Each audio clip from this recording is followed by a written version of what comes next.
Yeah, we're not doctors or giving any medical advice. This show is intended for educational purposes only, and you should talk to your doctor about any medical issues. Now, let's get at it. Welcome to Chat the Fat, where nutrition authors Nissa Graun and TC Hale are going to break down common low-carb mistakes. Let's chat all things low-carb, keto, digestion, and more so you can maximize your results. Hello, good people, and welcome back to Chat the Fat. This is episode 39. I'm TC Hale, and over there, right in the other video, is Nissa Graun. Hello. Hi, I am here as well. How you doing? I am cold. It's cold here in Arizona today. Yeah, that seems silly. I also like how your new mic takes up like 40% of the screen. That's pretty awesome. It's just kind of cool looking. I'm scared if I push it away, then you won't hear me. No, I like it because it that pulls chicks. I think it's nice. It looks styly. So today's show is kind of fun. We have some folks that we met on the low carb cruise, and they founded Keto Chow. Chris and Mariam, just had a great time with them on the cruise. But you know, when we interviewed them, well, I really got a lot more insights than you would think. Just from, you kind of view somebody as, oh, they started a company and they like keto, so let's have them talk about some stuff. But I really wanted to talk about their keto drops. But then they talked about a lot of other really interesting stuff. They do. They definitely make their rounds to the different keto conferences. I know I saw them at KetoCon. They were nice enough to invite us to a dinner, which was great. But I know they go to many different keto conferences, so they definitely have a lot of great information to share. Right. We're sitting there hanging out with all those people, you know, teaching a lot of stuff. So this is really good. I think you guys are going to get a lot out of this. And I think you're going to be very excited about something that I reveal in this interview about things that people who we help look at their own physiology are going to be able to use some of their products to help some things. So let's jump right into our interview with Chris and Mariam. We are here with Chris and Mariam Bair from Keto Chow. Guys, how the heck are you? Doing well. We're good. It's cold though. Oh, you're doing it wrong. Why? Look, Nissa, I live in Florida and Nissa lives in Arizona, so we don't do the cold thing that much. Oh, Well, I'm in Arizona right now. It was 40 degrees this morning. Yeah, For see, real? yeah, we got a bunch of Arctic air that came down from like the North Pole, seriously, and it's over like 30 degrees. the southwestern United States. So Cold. Yeah, I'm not a fan of things that are 30 degrees like that. But we met Chris and Mariam on the low carb, on the keto cruise, and we were just instantly BFFs. We hung out with them the whole time. We hung around a pizza shop and we scraped the toppings off and then stacked up the crusts until they were 9 feet tall. We had a good time. What was the best part of the cruise for you guys? Yep, probably hanging out. yeah, I that think. and well, we did get to we brought our kids along. We got to go swim with the stingrays. Oh, that was cool. That was really that is cool. nice. But yeah, hanging out with different people, and it was really interesting because there were a lot of the speakers that were there on the cruise that we just got to just really hang out with. Like seriously, Danny Vega would show up at weird times. You guys would show up. Every night we would just kind of walk around, and we usually ended up at the pizza parlor, and it was a lot of fun. With a pile of people, with Jessica and Derek and all those guys. Yeah, we had a really great time. And speaking of the kids on the cruise, I was wanting to ask you guys, did you decide ahead of time to have 37 kids, or did that just kind of happen? Well, when they come in sets, you don't really have a lot of choice. Yeah. Right. Yeah, you guys doubled up a couple times, right? Yep. Yeah. We were trying to save on maternity deductibles, so Oh, it's a good plan. yeah, twins work out really well that way. But you have a total of 6. Mm-hmm. Couple of pairs, a couple of singles, and once you're at 6, like it might as well be 37 because you've lost all control at that point. Yeah. Once you get Once to you hit 3, you're never gonna have enough hands again. It's not man to man anymore. You're talking zone, so you So you might as well have 20 because you have 3. So Right. Nissa will have to take notes on that. I'm done. Yeah. Okay, so I got a lot of fun stuff that I want to talk to you guys about, and this will be a little bit of a different interview than we usually do, just because the point of view from where you guys are coming from. But the thing I really want to make sure that we cover is I want you guys, especially Chris, to explain some of the truths that we might need to know about parades and why you dislike them so much. See, parades are funny. No matter where there's a parade, I'm always on the wrong side of the road. I always need to get to the other side of the road, and it's always a stinking parade. Anyway, Right. It's hard to get through the marching band because those kids have just started marching band, and if anything, gets in their way, the whole thing is just gonna topple over. Oh man, you guys froze up a little bit, huh? Uh-oh. I'm putting a snap so we can edit here. Okay.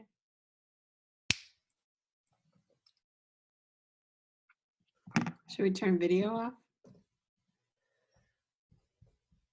I wonder if we're gonna need to, or if they just disconnected. Okay. Let's wait a second and see.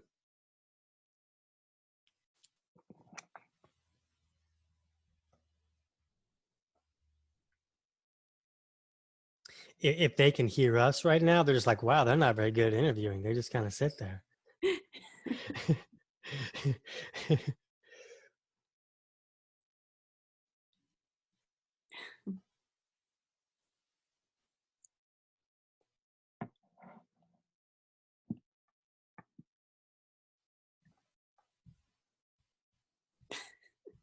So are we going to talk about which number this is, or leave it off in case you want to change it?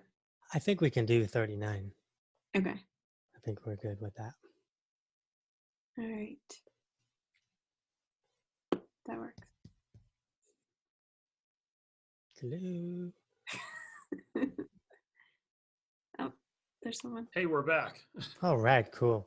Sorry about that. I put some snaps in there so we can. Oh. So we can edit it out. Did you guys lose internet, or do you think it was a buffering thing? Yeah, our internet went weird. Okay, cool. So we'll try to do the video. If we keep getting this, we'll turn the video off and just do audio.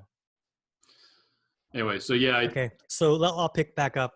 I will have. Did you guys hear me saying the kids they just topple over with the parade? No. I missed So that. I ended with if you get in the way of the kids, since they just started marching band, they'll topple over. So we'll pick up with your thoughts there. Ready?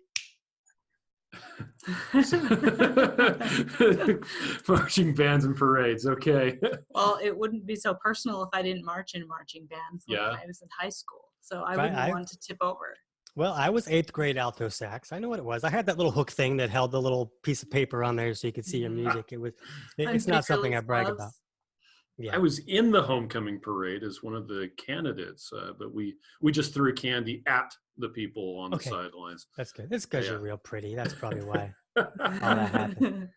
But really, if anyone doesn't know, Chris and Mariam created Keto Chow, which is a meal replacement, ketogenic meal replacement, and they have some other products that I really want to talk about a lot. But before we get to that, what's kind of interesting is that you guys didn't say, oh, keto's really popular, let's make a keto product. You guys kind of made a keto product because keto was not at all popular and nobody had any. Yeah. Well, because back when, so I started keto, it was actually exactly 4 years ago last week. No, 5 years ago. I'm sorry. 5 years. And back then keto was not popular. I just was looking for a way to change my health. I was way overweight and I wanted to lose weight. Miriam was doing Whole30 at the time. All right, cool. Which actually was working really well. Mm-hmm. But yeah, so I started doing keto, and it wasn't supposed to be like a company or anything like that. I'm just really lazy. And I was looking for a way to make getting the right nutrients easy for me. And so I came up with this shake mix that you add your fat to.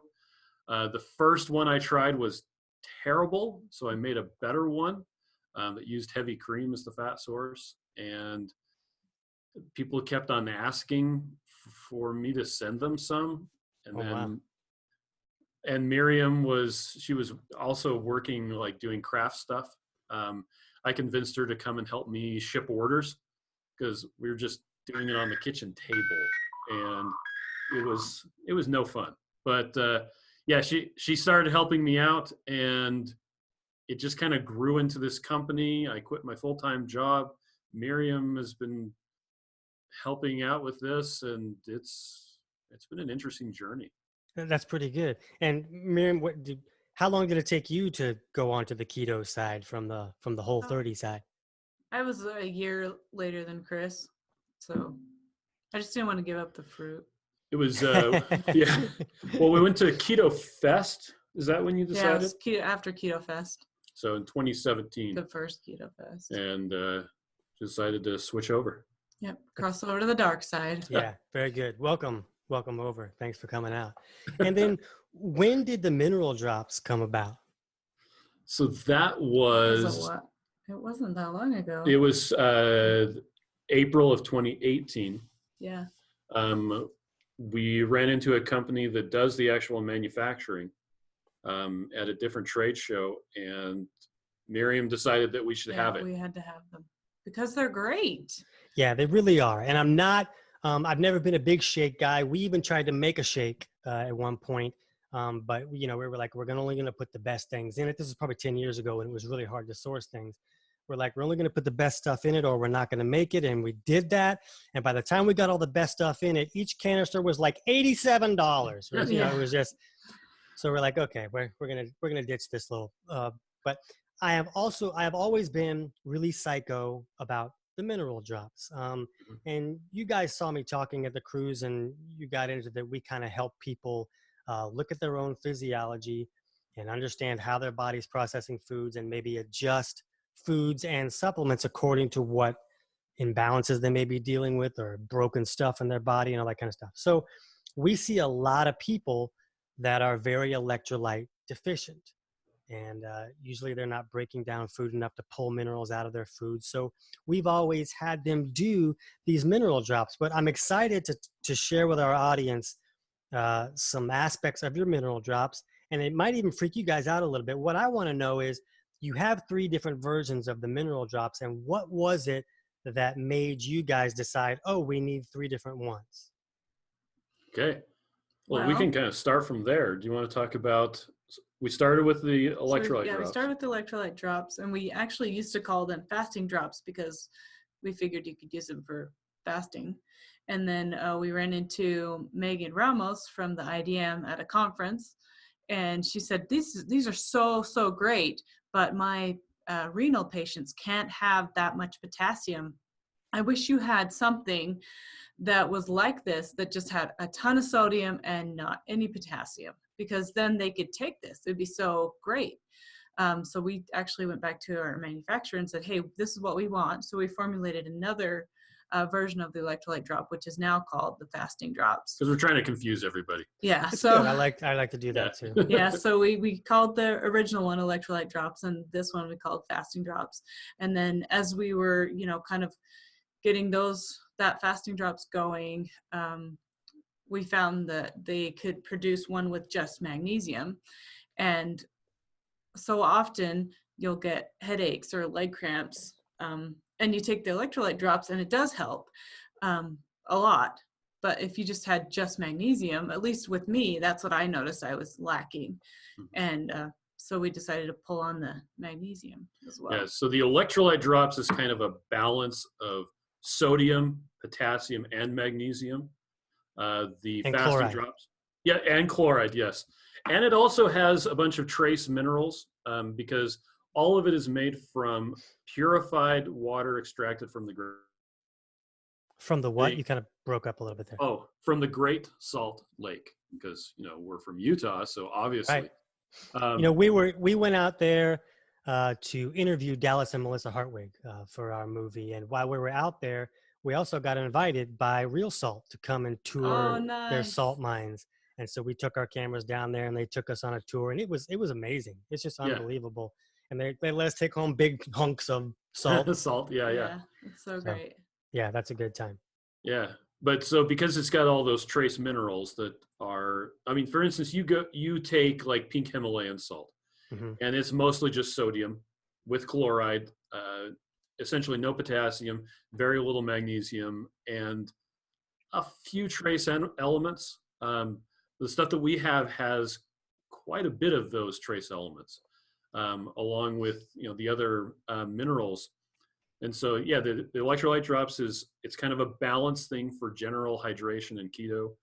The fasting drops that Miriam was talking about, mostly sodium, but it still has some magnesium and potassium. And then the magnesium drops it's just a ton of magnesium with chloride.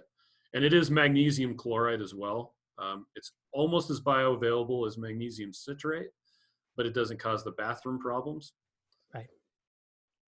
And did we cut out again? No, we're still there. Are you can hear us?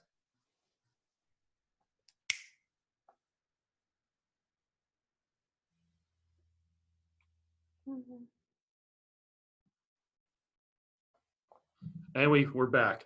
Okay. All right, hold on one second. I'm going to snap again and then go ahead. Okay. Okay, so and the magnesium drops have mostly magnesium with chloride. In fact, it's magnesium chloride is the version that we have.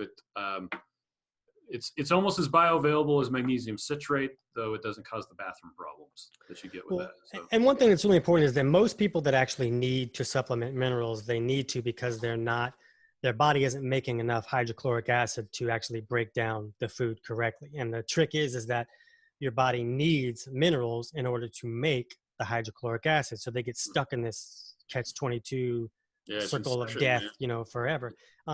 But one thing that your body really needs to make hydrochloric acid is chloride.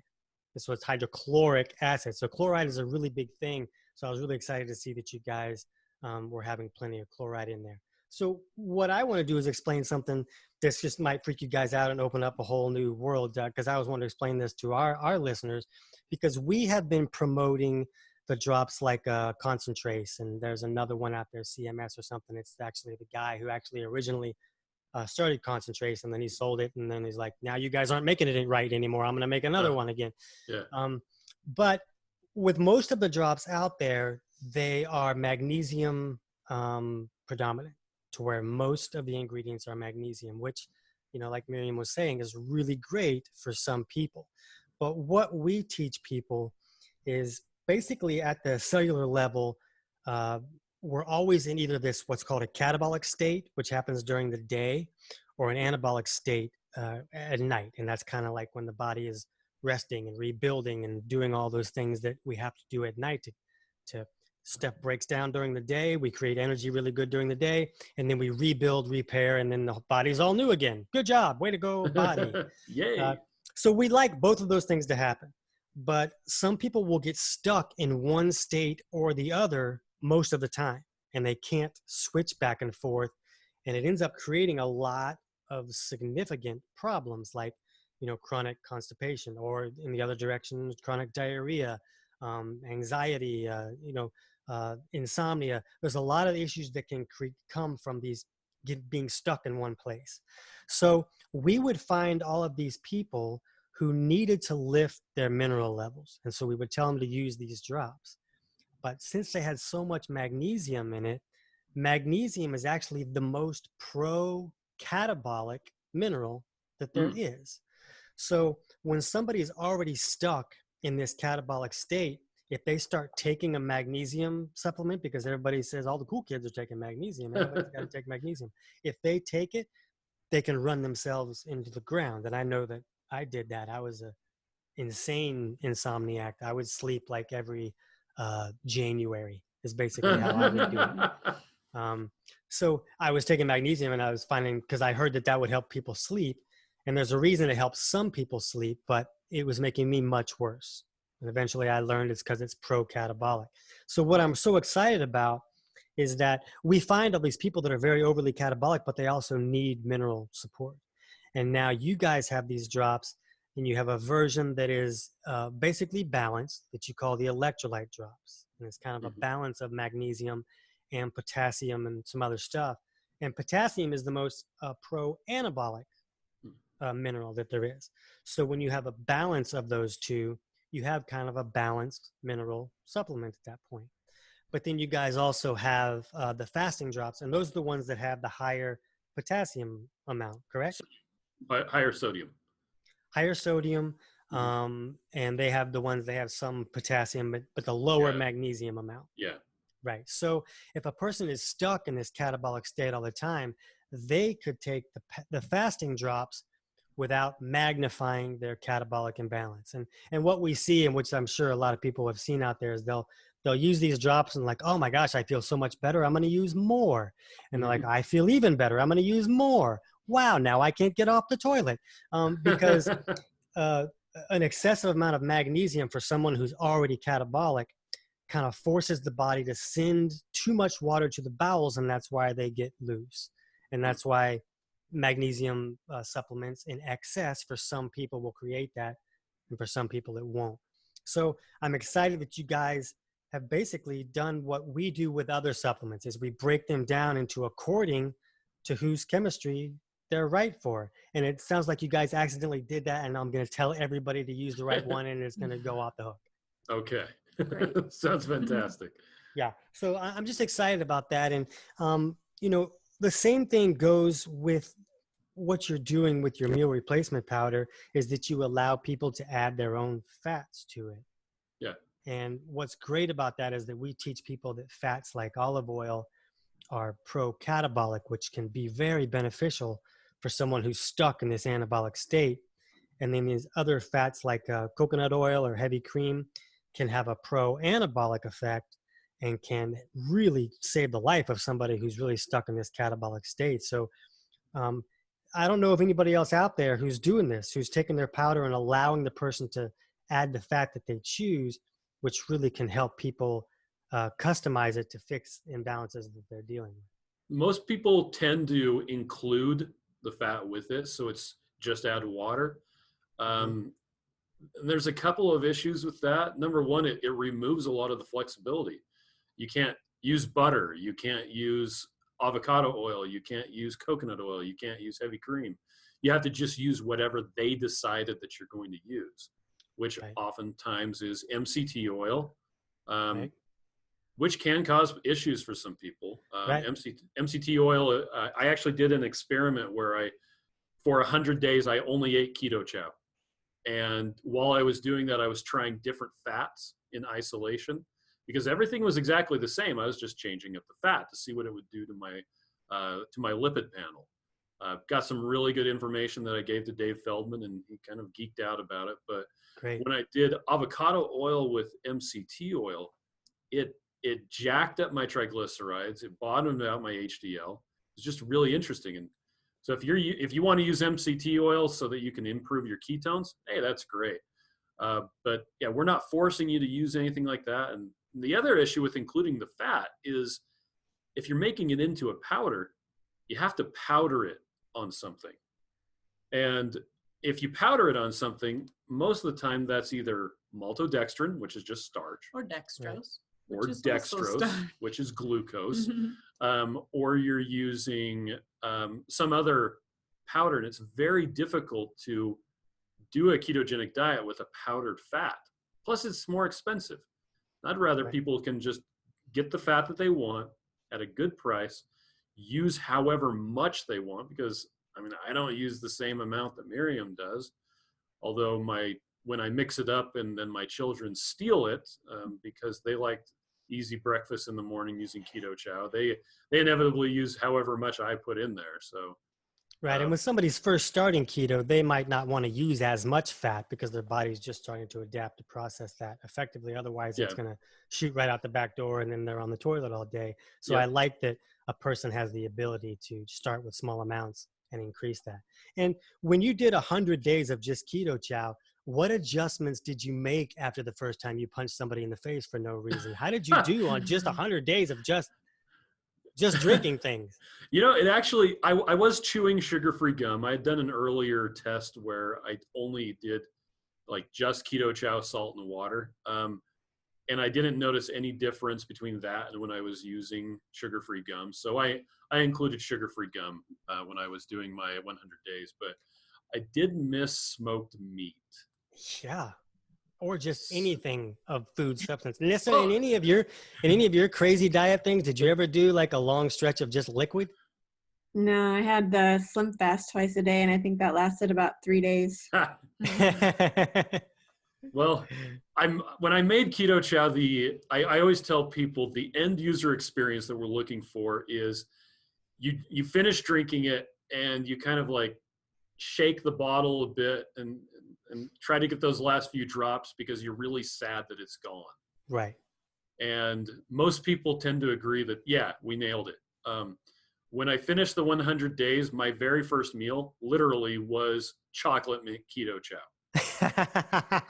You're like, okay, I'm done. Tomorrow's the big day, and here's some keto chow. Yeah, well, because I already had some mixed up. We were going to go to Buffalo Wild Wings and get some of the wings for lunch, and it's like, I want something for breakfast.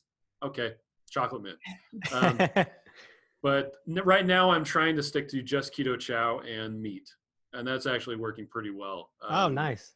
So it kind of satisfies my desire to smoke brisket and my desire to just get really simple meals. It's kind of a dichotomy. I'm really lazy, but I'll go through and smoke meat. So I don't know. Right, for days at a time, right? Yeah.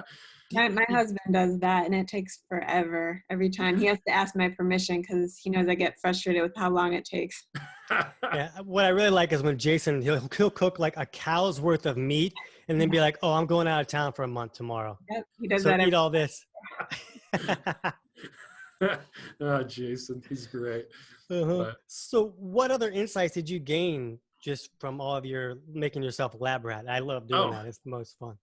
Biggest thing that I learned was butter. Up until that point, I thought you couldn't use a hard fat like butter or coconut oil in keto chow because it's typically you're going to mix it up cold and stick it in the refrigerator.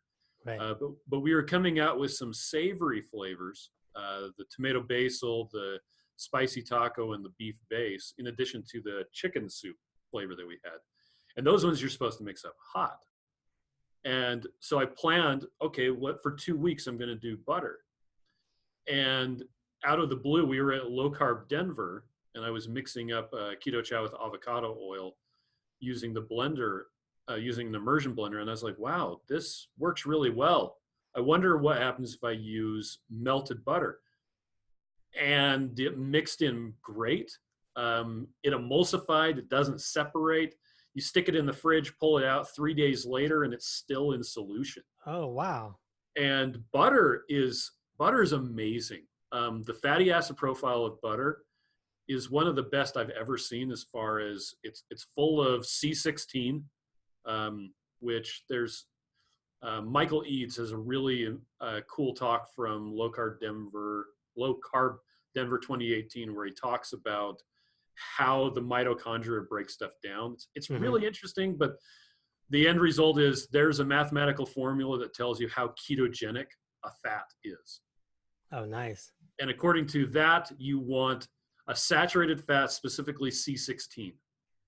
And that's what butter primarily is. But you also have a whole bunch of medium chain and short chain fats in butter. Plus, it hardly has any carbs at all. It's 0.03 grams per 400 calories. It's a round error. Yeah, and I don't know if any of your research on butter, dug this up, but it's delicious. Oh, yes. That as well. It is delicious. That's the best part. Uh-huh. And it's cheaper. It stores easily. We tend to use salted butter because it adds additional salt, and I like salt. So, right. But yeah, it was a home run. That in and of itself was worth the 100 days right there. Oh, no kidding. Nice. Yeah. Excellent. Okay, good stuff. So, Mariam, on the cruise, we talked a little bit about, running a household keto with all these people. You guys got people all over the place. There's just piles of people there. So with kids like that, like with 6 kids, not all the kids are going to be on board with one type of eating. So talk about, ways that you do that and ways that you found to have a successful household without people screaming at each other. Well, I'm sure they scream at each other anyway. Yeah, I was about to say, that's So for one, we don't really have non-keto food in the house that we purchase ourselves. If they want to get in their car and drive to the store and buy food with their own money, they can. Right. Some of them can't drive, most of them. But we have had a couple kids ride their bike to the store to get a bag of candy. Yeah, or top ramen. Yeah, honestly, that's the way our kids are rebelling, is just going to buy some ramen noodles. I'll take it. I'm like, Right. well, you're not That's having sex or doing drugs. I'm okay with that. Yeah, I'll go You with the didn't get a ramen. tattoo and a little bit of ramen. But the thing is, like, we're trying to teach them that this is the best for your body and these are the reasons, so that they can make their own decision. Because when they're adults, I'm not going to feed them anymore. I'm certainly not. So we're trying to do the best we can just to teach them what we feel is right. And then we also have this little calendar that we do, and we have a kid pick a day a week, and then they make the dinner, which gives them, appreciation for other people cooking food for them, because then they know how much work it is. So But when they mom also- makes a cordon bleu casserole, Yeah, you don't flip out because it has cheese. yeah, you just do Right. it. Not that happened last night. Yeah. But one of the stipulations is they have to make it so that everybody can eat it. So it's always going to be keto, because that's what, four of of the family. us for sure are eating. And so I buy all the food. They can pick whatever they want. If they want to make sandwiches, I will help them make keto bread. If they want to make, whatever. So Pizza cake. yeah, my daughter calls lasagna pizza cake. That's pretty good. But I love that. Sarah and I have talked about the fact that any kid we have will absolutely work in a restaurant for at least 3 months, just so that they're not a Yeah. jerk when they go out to eat. Yeah. That's I hate it exactly when right. people yell at the waitress or the waiter. I'm like, Yeah, like you "Are need to know kidding? what that's like. Yeah. They didn't have anything to do with this." Right. So that's awesome. I really love that. And then that's got to reduce the complaint department that comes in, just so you don't have to ramp up your complaints when they cook. There Yeah. you go. It's really good. It's really helpful. Yeah, that's pretty awesome. Um, Okay. So did you have anything else you wanted to hit with the family ketoing? It's interesting too, because we have 2 girls that do it super strict on their own choice, and their high school kids. And so just getting their feedback from their peers has been, a little sad and a little good, because my daughter will take boiled eggs and a jerky and a, string cheese or whatever for lunch. And then she'll get, "Oh, you eat really healthy." So then the peers are feeling bad that they don't eat healthy. But then, "Oh, why don't you just have 1 bite of pizza? You can have 1 bite. It's okay. It's not going to hurt you." And it's like, shut up. Right. Exactly. That's pretty impressive to do that in high school too. And I guess maybe it's becoming a little more well known to where, at least kids will have probably heard about it by now. Yeah. Is that what you're finding? Yeah.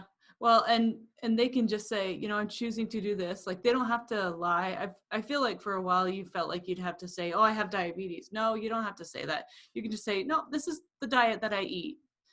But the hardest thing is for them, especially for the young kids, is when the church leaders or the school teachers or whatever, they're like, "I got you this cookie. I got you this thing." And then they ask them and offer it to them. I'm like, they said no, thank you. They don't have to, they shouldn't have to say no, thank you 6 times. Right. And that's especially where my sons get hit the most, because they're like, first of all, they want it. They know they want it because it's sugar and it tastes good and it's satisfying. And then to say no, thank you, you can only say no, thank you so many times before you're like, "Fine, give me the cookie and all of the cookies." Well, and it's interesting. One of our sons, we actually started. We didn't know that we started on our keto journey, but we started on our keto journey because one of our sons had epilepsy. Oh, wow. And after the 13th, was it the 13th? It was 13. Yeah. The 13th failed prescription, the drug that didn't work, the neurologist is like, "Well, you can, if this doesn't work, we might try this keto thing." And well, number 13 actually worked. So we didn't end up doing keto at the time. Nice. And then several years later, I'm doing keto for fun, which is kind of weird. But it actually really upsets me to this day that using an intervention such as changing diet wasn't the primary thing. Let's just feed them regular food, like real food, as opposed to doping them up and sedating them into a coma and putting them a year behind in school. Now, that sounds like a great idea. Why don't we do that first? Yeah, Right. has problems and stuff. Kind of get Mama the Bear medicine, about this. so it's Right, but that must have been so infuriating because I mean, it's when it's your kid and he's going through this, and you know, a lot of the medical community just views it as most people aren't going to be willing to change their diet like this, so we're not even going to bring it up. Since I just talked to this guy Hank, he came in here and he only eats out of vending machines, and he says he's not going to change. Since he's not going to change, I'm going to assume that nobody will want to change what they're eating. Yeah. But it's funny. At the time, we had no idea. We were just, okay, we're going along for the ride. We're doing what they suggest. We're doing what we're supposed to do. Right? Yep. We had no idea that there was such an effective treatment that was available. And that has been around for a long, long time. Yeah. Well, and especially for epilepsy, like that's the one that's been around for the most. So they know. Anyway. And we just didn't. So. Yeah. So whenever I see a new treatment for epilepsy and blah, blah, blah, I kind of get really, Anyway, but our one son who, he did keto for a while after we started doing keto, and it was amazing how much better he was because he wasn't having seizures, but his attentiveness and his ability to process information was so much better with keto. But and he did it for the better part of the school year, that whole school year. But then as we were getting near the end of the year, he's like, I want to eat school lunch. That's gross. Yeah, I remember that square pizza. Why would you want to do that? But that's what he wanted to do. And stuff with his peers. And we're not going to force our kids to eat keto because that would not work. Right. But he's been seizure free for a long time anyways, correct? Yeah. Right. Yeah. So that's good. Yeah. It's not a requirement for him. Yeah, it's not. He's seizure free, but he still has. There's a bit of a lag. You'll give him information, and it just kind of tick, tick, tick, bing. Oh. Wow. And that wasn't there when he was doing keto. So hopefully he comes back and decides that top ramen isn't all that it's cracked up to he's be, not the and top brisket's ramen better. Kid, but it's funny because I think he knows deep down that he feels better and acts better on those things. So like when he'll have a test or something, he'll make himself eggs for breakfast. Yep. I'm like, that's golden, you know? You yeah. know what's good. He made eggs this morning. Yeah, he made himself 4 eggs for breakfast. He's 13. 4 eggs. Nice. Yeah, so it's just going to be a matter of the motivation that brings that back around. Yeah. Is it going to be a cute girl? Is it going to be a sport? You know, you never know what it's. I know. Right. It could be parades. Parades could be what really it could get him excited. Dang it, I hate parades. Take him away from his dad. That's his rebellion. Parades. Well, and it's interesting. We all have to find our why. And for some people, their why is just, I want to lose weight. Or their why is, we have one of our friends, he's doing strict keto because he has, what's it called? Dang it, gout. He has gout. And he said, you know, if every time you messed up, someone came along with a big giant framing hammer and smashed your toe repeatedly, you would stop doing that. He's like, I have no desire to eat carbs. Pain is a good motivator. Yeah, pain is a good motivator. And one of our daughters has depression. And so she is super strict because when she started, I don't know, a month or so in, she had one of those, you know, church cookies or whatever. And she just tanked. And she cried for a couple of days. And she just was like, this is so horrible. This is so horrible. Well, how did you feel before you had that cookie? She's like, you know what? I felt better. So I'm not going to do that ever again. And she's super, super strict. Right. That's good motivation like that. And when we see that a lot with depression, because the carbs, you get that spike and it's in the crash is when everything goes wrong because their blood sugar's going too low and their minerals are already low. And then they just can't get themselves out of it for days. So it's pretty good motivation when, you know, not everybody has a cool trick like that. You know, you know, I've had a lot of clients that their menstrual cramps were so bad that that when they ate a lot of carbs and it kind of pulls the calcium out of the place where it's supposed to be, it allows the muscles to relax, and they're in the fetal position for, you know, 4 or 5 days at a time. It's motivation not to do that the next time. You know. Wow. All right. See you later. Any talk about menstrual cramps usually brings everything to a halt, but I do want to ask you guys about the keto conference that you guys have been doing. Tell us about that. Yeah, you want to talk about that, Mary? Oh, okay. We had one this year in April, and then we're having another one in April of next year called So Keto 2020. Salt Lake. Yes, 2020. It's the 17th and 18th of April, 2020.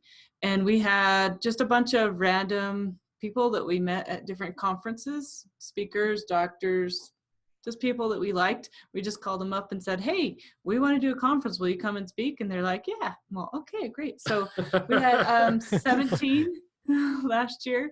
And then we had a few vendors. I was kind of, what my purpose at least was with the conference was to help bring the keto knowledge to our community, because we go to all these conferences and we get to hear all these cool people, and it's because it's our job, you know, Right. and not everybody can do that. Not everybody can afford that. And so we made the tickets, you know, really inexpensive, and we just brought, you know, a lot of people that we like in, and then we just had our local keto bakeries and such that we know here, and doctors' offices. You guys have keto bakeries? Yeah, we have like 5 keto bakeries here. Yeah, just in our local area. Wow. Are normal bakeries illegal in your area? How did you get so many keto bakeries? Well, and they always start with you order online and you go to a parking lot, and it's totally not a drug deal. Yeah. And they give you the goods. We have parking lot bakeries is what we have. Oh, wow. A lot of them have switched over. They've got big delivery vans now, and it's been really interesting to see the keto community, the vendors grow. Right.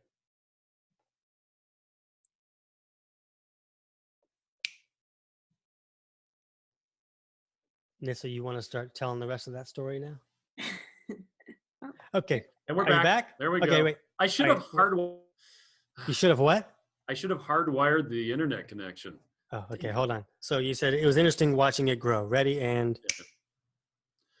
So it's been interesting watching the keto community, the keto vendors growing, just from like little in their kitchen sort of thing to having employees and being on the news and stuff like that. So when the 5th one opened, it was kind of like, you know, we need to do a keto conference here. We keep on talking about it. We go to all these other places. Let's just bring one in. And like Mary was saying, we asked all these big name people in the keto community, and they were just like, okay, sure. That you had some random people. I'm pretty sure you had some pretty big names there. What kind of speakers did you have? So last year we had Dr. Barry, Ken Berry, Dr. Adam Nelly, Peter Ballerstedt, Dave Feldman, Amber O'Hearn, Siobhan Huggins. Oh, you said Dave Feldman, right? We had Drew Manning and Ben Bickman coming Ben Bickman from is here so locally. Right. Yeah. We interviewed Drew when we were in town too. I've been nice. him a lot. Oh, nice. Yeah, he's great. And his was the only one that had a technical issue during the so that was during sad. the conference. But he did an awesome job anyway. So Right. But yeah, we had, and this in 2020, Maria Emmerich is coming. Mm-hmm. Megan Ramos is coming. Yep. And, Amy Berger. Oh yeah, Amy she's Berger. So amazing. Yes, she did a fantastic She's a job. nutritionist. Who else do we have? A lot of people, and I'm kind of pulling a blank. We tried to get a lot of the doctors from our local area. Yep. And what we made like flyers, and we took them to doctors, chiropractors, dentists, anybody that would let us put the flyers up. And we just tried to get, you know, people that would be close to the keto community to pass out flyers for us. And it was really cool. And then it sold out. Yep. Wow. It was great. So we streamed it live for free. Oh, that's awesome. So you can link to the videos on this if you want. Yeah. Yeah. Where do people go to check that out? The easiest way to find it, if you go to ketosaltlake.com, you scroll down past the 2020 information. There's all the videos from 2019. I had them edited and uploaded in 4K within a week and a half. Wow, that's hero editing right there. I know.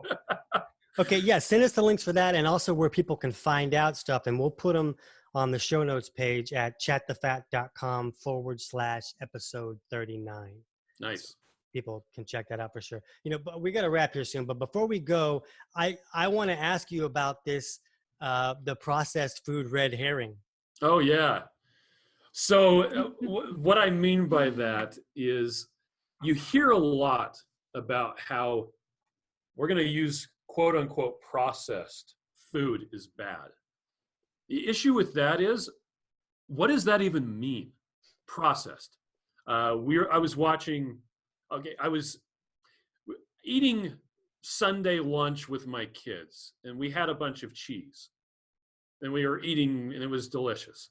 And so we decided to watch the Modern Marvels about cheese. So we're sitting there watching this, and the amount of processing that goes into something like cheese. Making cheese. It's ridiculous. Yeah, it's just regular cheese. Right. But I don't think you could find very many people who talk about just eat real food and don't eat processed food who would not eat cheese. I mean, maybe they can't do dairy. That's fine. But cheese doesn't just come out of the cow like that? No, it doesn't. In a square with the That's wrapper. so weird. Yeah. Well, I thought it came out as string cheese because that's the No. most fun kind of That's- cheese. Yeah, that seems more like it, right? Yeah, that seems But- more, like it's in its original state. Yeah. But what I mean by it being a red herring is that it's not processing that's the issue. It's ingredients. It's the ingredients. It's specifically the sugar and the refined carbohydrates that are the issue here. Most of us who have issues with our health, if we hadn't eaten all the sugar and refined Probably carbohydrates be earlier, fine. Right. yeah. I mean, my kids, they probably don't need to be keto because right now they're eating lowish carb. They're eating mostly whole foods. Mhm. It's a lot of meat and it's a lot of stuff like that. But I don't think that they need keto. On the other hand, it's the only way I can Right. be Well, healthy. Right. Well, we grew up at a time, especially me, when you didn't eat anything unless it was in a little Debbie wrapper. Exactly. Or yeah. a box. Right. And it's not processing it into the box that's the issue. It's what the ingredients that were used and the way that they were changed. And so we, as a shake company, I get this a lot that, oh, it's processed. Okay, so we took milk and it was dried after the protein was extracted. So we dried the protein. We have salt, we have other different ingredients, and then they're combined together. That actually is kind of minimal processing, but it's all lumped in together. Everything that's processed is bad. Mhm. You hear about processed meats being bad. Okay, You cut up a cow. That must be bad. that's processing. If you go and collect eggs from the backyard and you wash the shells, literally you have now processed those. Yeah, that's an interesting viewpoint. So I bet squirt cheese could probably be healthy if you put the right stuff in the can. I know, right? It depends on how it was made. Yeah, That should be our goal, is is to bring back squirt cheese the right way. Because who doesn't Yeah, like I squirt could cheese? make that. make squirt cheese great again, man. But Yeah, so anyway, that's the whole process thing is just something that we kind of get off on a little bit of a tangent. And I don't want people to have that be what distracts them from the real issue here is sugar and refined carbohydrates. and an even bigger message in this is, look at the ingredients. Just because something says organic or natural or this is going to make you win everything in your life, no matter what it says on it, you might want to take a swing by the ingredients and see what it says. Yep, that's exactly right. By the way, our fasting drops are very much inorganic. They do not contain carbon, just so you know. Fantastic. Okay, I'm really excited about everybody learning about this stuff, about the ability to use the different drops and all that kind of stuff. We really appreciate you guys coming and hanging out. I had such a good time with you guys on the cruise. I was just wanting to hang out with you again. I didn't really care what you had to say. Pretty much, yeah. So where's the best place for people to find you and to at least watch your video ads that are just unbelievably awesome? Oh, so our website is ketochow.xyz. Well, aren't you fancy? I know, right? Yeah. I didn't want to pay the domain squatter a couple of years ago, and I decided, hey, .xyz, it's memorable. So, but the video, the witch ad, because she's a witch and she lives in a house full of sugar and carbs, but she's keto. Right. That's good. Anyway, so that's on our main site. You can find us on all the social media with just Keto Chow. I registered those the day that the domain squatter hit me up. Oh, nice. Yeah. Yeah. I bet. Yeah. Anyway, but yeah, we're on Instagram, we're on Facebook, we're on Twitter, even on Reddit. That's actually where Keto Chow kind of all started, was on Oh, Reddit. no kidding. Yeah. But yeah, that's the easiest way to find us. Okay. All right, guys. Everybody check them out. Definitely check out the Keto Salt Lake too. So that'll be a good time too. Guys, thanks so much for coming on. All right. Thank you. Thank All right. you. We'll see you guys. Whether you're brand new to keto or just looking to move past roadblocks, join us for our next Troubleshooting Keto Master Workshop. Go to chatthefat.com/workshop to find upcoming dates and register for this totally free event. You just might find your missing piece of the puzzle. Until then, we'll see you next week on Chat the Fat.